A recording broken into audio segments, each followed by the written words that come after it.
একটা কথা না বলেই থাকতে পারছি না বন্ধুরা। এতদিন মিঠি এবং মিঠির দাদা এবং মিঠির পরিবার তুলিকার চরিত্র নিয়ে কথা বলেছে, আজ কথা বলছে মিঠির নতুন বৌদি তুলিকার চরিত্র নিয়ে কথা বলছে। বা রে বা, কাকে বলছে এই ধরনের কথাবার্তা? যে নারীর এক পুরুষে হয় না, সেই নারী এক পুরুষকে ছেড়ে দিয়ে চলে যায়, সেই নারীর চরিত্র খারাপ। কাকে উদ্দেশ্য করে এই ধরনের পোস্ট করছো ভিডিও? কাকে?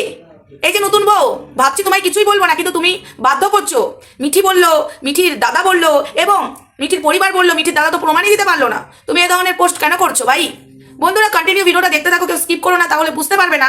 আরে মিঠির পরিবার শুদ্ধ তুলিকার চরিত্র নিয়ে কথা বললো লাভবাই, তারপরে পরকিয়া করেছে, এখন নতুন বউ এসেও ঠ্যাস মেরেই তুলিকাকে কথা বলছে। মানেটা কি?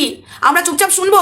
এতদিন ভেবেছিলাম তুমি নতুন বউয়ের মতো থাকো, কিন্তু তুমি থাকবার মানুষ নও। তোমার খুব শখ হয়েছে কন্ট্রোভার্সি করা, তো চলো কন্ট্রোভার্সি একটু আমরাও করি তোমাকে নিয়ে। তোমাকে কেউ অধিকার দেয়নি ওই তুলিকার চরিত্র নিয়ে কথা বলার, ঠিক আছে? হারগিজ তোমাকে অধিকার কেউ দেয়নি।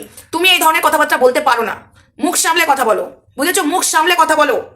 তুমি যাকে নিয়ে এত শখ করছো, মানে এই মিঠির দাদাকে নিয়ে, ওই দামড়ার চরিত্রটা কতটা ভালো সেটা আগে জানো। আর যদি না জেনে থাকো, আমার পুরো ভিডিওটা দেখতে থাকো, তাহলেই জেনে ফেলবে কতটা চরিত্র ভালো, কতটা চরিত্রবান, ঠিক আছে? ওদের বিরুদ্ধে কেউ কথা বললেই তাদের ক্ষতি করে। তুলিকা বলেছিল বলে তুলিকাকে পরকিয়া বদনাম দিয়ে বার করে দিল। আমরা প্রতিবাদ করেছিলাম বলে আমাদের চ্যানেলের ক্ষতি করলো। আজকে তুমি যে বড় বড় কথাটা বলছো, তোমার দামড়া মানে তুলিকার এক্স হাজবেন্ড, তোমার এখন দামড়া বর, সেই বরটার ক্যারেক্টারটা আগে না জেনে তুমি ভাই এখানে সব করতে এসো না বরকে নিয়ে, আর তুলিকাকে ঠুকতে বসো না। আসছে বছর আবার হবে তোমার সাথেও, না হয় তুলিকার সাথে যে ঘটনাগুলো ঘটেছিল। বন্ধুরা কন্টিনিউ ভিডিওটা দেখতে থাকো, কেউ স্কিপ করো না, স্কিপ করলে অনেক কিছু মিস করবে। এই যে নতুন বউ, তুমি যাকে অপমান করছো তারই জায়গাতে কিন্তু তুমি রয়েছো। সে জায়গাটা ফাঁকা করে দিয়েছে নিজে থেকে, না করিয়েছে কেউ, সেটা কি তুমি আগে জানো? সেটা না জেনে তুলিকাকে এই ধরনের ঠুকে ঠুকে কথা আর বলিও না। তুমি যদি বলতে বসো তাহলে কিন্তু আমরাও বলবো, তখন কিন্তু তোমায় নিতে হবে, বুঝেছো? তখন কিন্তু দোষ দিলে হবে না। এই যে আমাদের তুলিকার এক্স হাজব্যান্ডের নতুন কচ্ছি বউ তুলিকাকে ঠুকে ঠুকে টাইটেল লিখছে, ঠুকে ঠুকে পোস্ট দিচ্ছে, এগুলো কিন্তু ঠিক নয়। একবার হয় ঠিক আছে, ভুল করেছো, কিন্তু একবার নয়, দুবার নয়, তিনবার বারবার করছো। যাকে নিয়ে তুমি শো আপ করছো, যাকে তুমি বলছো যে ছেলেটা ভালো, সেই ছেলেটাকে যদি কেউ ছেড়ে চলে যায় কোনো নারী, তাহলে সেই নারীর দোষ, সেই পুরুষের দোষ নয়। কি যেন ডায়লগটা? কোনো পুরুষ ভালো হওয়ার পরেও যদি সেই পুরুষকে এক নারী ছেড়ে দেয়, তাহলে বুঝতে হবে সেই নারীটার চরিত্র খারাপ, সেই পুরুষটার চরিত্র খারাপ নয়।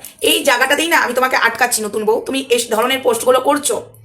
আজকে তোমাকে একটা কথা বলি, ভগবান করে না হোক তোমার সাথে, এই যে তুলিকার সাথে যে ঘটনাগুলো ঘটেছে তোমার সাথেও যদি হয়, তখন এই যে তুমি পোস্টগুলো দিচ্ছ না, তখন কিন্তু তুমি আমাদের কাছে হাসির পাত্র হবে। এমনিতেও হাসির পাত্র হয়েছো। আজকে যে জায়গাটা ফাঁকা রয়েছে, ঠিক আছে, সেই জায়গাটা সংসার করতে তুলিকা চেয়েছিল, কিন্তু তুলিকাকে মিথ্যা বদনাম দিয়ে বার করে দিয়েছে। তার আগে বলি, হাই ফ্রেন্ডস, সোমা ওয়ার্ল্ডে তোমাদেরকে অনেক অনেক স্বাগত আর অনেক অনেক ভালোবাসা। চলে এসেছে আবার একটা ভিডিও নিয়ে তোমাদের সামনে।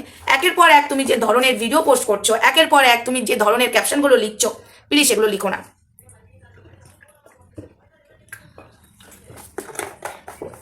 আমি কেন বলছি দেখো, আজকে তুমি তুলিকাকে ঠুকছো, কিন্তু তুলিকা ওই বাড়িতে সংসার করে মানে করবো বলেই গেছিল, আর ভালোবেসে সেই মানুষটাই নিয়ে এসেছিল। যে মানুষটাকে নিয়ে তুমি এখন শো আপ করছো, সেই মানুষটাই। তো তুমি এই ধরনের যে কথাগুলো বলছো, তাহলে তুমি কি কন্টেন্ট হতে চাইছো আমাদের কাছে?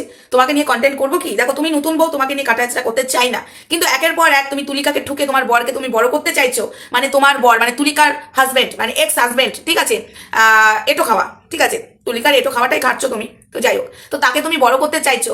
তুমি একবার তার ব্যাকগ্রাউন্ডটা দেখো, সে কতগুলো মেয়ের সাথে মেসেজ করতো, কতগুলো মেয়ের সাথে কত কিছু করেছে, এবং হোটেলে গিয়ে কি করেছে, তুমি কি সেটা জানো? তুমি মনে হয় জানো না। যদি না জেনে থাকো, একটুখানি ঘাটাঘাটি করো, গোটা সোশ্যাল মিডিয়াতেই পেয়ে যাবে, এবং তোমাদের বাড়িতেও ঠিক আশেপাশের লোকের কাছ থেকে একটু খোঁজ নাও, পেয়ে যাবে। এটা বুঝতে পারছো না? তোমার বিয়ে হলো ওখানে, ঠিক আছে, সব ছেলেপক্ষ নিয়ে চলে গিয়ে ওখানে বিয়ে হলো, কেন কোনে যাত্রী হয়ে হলো না? কেন কোনে যাত্রী বড় সড়ো করে করলো না? কেন করলো না বৌভাত? কেন কোনে যাত্রী এলো না? এটা বুঝতে পারছো? মানে কোনে যাত্রী, সরি, বড় সড়ো করে বলছি, বড় সড়ো করে বৌভাত কেন হলো না? কোনে যাত্রী কেন এলো না? তোমাদের লোকজন কেন নিয়ে এলে না?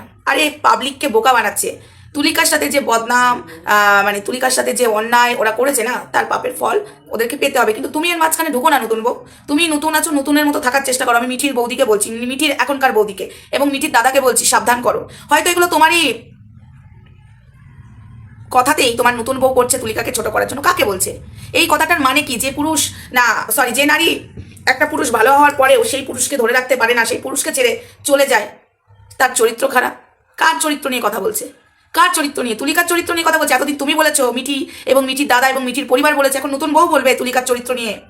তাহলে তো এবার আমাদেরকেও কন্টেন্ট করতে হয় তুলিকা এক্স হাজবেন্ডের বউকে নিয়ে, নতুন বউকে নিয়ে করবো কন্টেন্ট। এগুলো ঠিক নয় কিন্তু, ঠিক আছে নতুন বউ? এই যে যেমন আছো তেমন থাকো, তোমার কপালটা না পড়ে। আমি কালকেও বলেছি, আমি আজকেও বললাম, কালকে যে পোস্টটা দিয়েছো ফেসবুকে খুব ভীষণ খারাপ পোস্ট দিয়েছো, আজকে যে ভিডিওটা আপলোড করেছো ভীষণ খারাপ আপলোড করছো। এটা কাকে উদ্দেশ্য করে তুমি করছো? ওই এতদিন তো তুমি করনি, আজ হঠাৎ কেন এই ধরনের পোস্ট ভিডিও করছো? এই ধরনের কথা বলে কেন ভিডিও করছো? কাকে উদ্দেশ্য করে করছো? মানুষ না মাটিতে ভাত খায় না, থালাতে ভাত খায়, আর মানুষ কিন্তু বোকা নয়। তো যাই হোক, ভিডিওটা আমি বেশি বড় করলাম না, ভীষণ খারাপ লাগছে। তুলিকার ননদ এবং তুলিকার বর, তুলিকার শাশুড়ি বলেছে এখন আবার মিঠির নতুন বউ, দাদার বউ বলতে বসে গেছে তুলিকাকে। এগুলো কি? কার চরিত্রতে হাত বাড়াতে যাচ্ছ? তুমি যাকে বিয়ে করেছো তার চরিত্রটা কত ধোয়া তুলসী পাতা একবার দেখো, তার চরিত্রটা একবার ঘেটে দেখো, আস্তে আস্তে সবটাই বুঝতে পারবো। এক নারীতে হয় না। তাই ফার্দার এই ধরনের কথাবার্তা তুমি বলে পোস্ট করো না, ক্যাপশনে লিখো না। ভীষণ খারাপ লাগছে, নতুন বউ থাকো, কারণ তোমার কপালটাও পূর্বে আসছে বছর মিঠির দাদার আবার বিয়ে হবে, সেটা আমরা সবাই জানি। আসছে বছর আবার হবে, আসছে বছর না হলে তার পরের বছরও হবে, 2026-এ না হলে 27-এ হবে, কোনো চাপ নেই। কিন্তু তুমি বেকার মাঝখান থেকে খারাপ হচ্ছ, ঠিক আছে? আগে বোঝো, জানো তুলিকা কেন ওই বাড়ি থেকে চলে গেছে, তুলিকা কি কেন বেরোলো, তুলিকাকে কেন এই ধরনের বদনামটা দিল, এবং তোমার বর যে বদনাম দিয়েছে তার কাছে কোনো প্রমাণ নেই।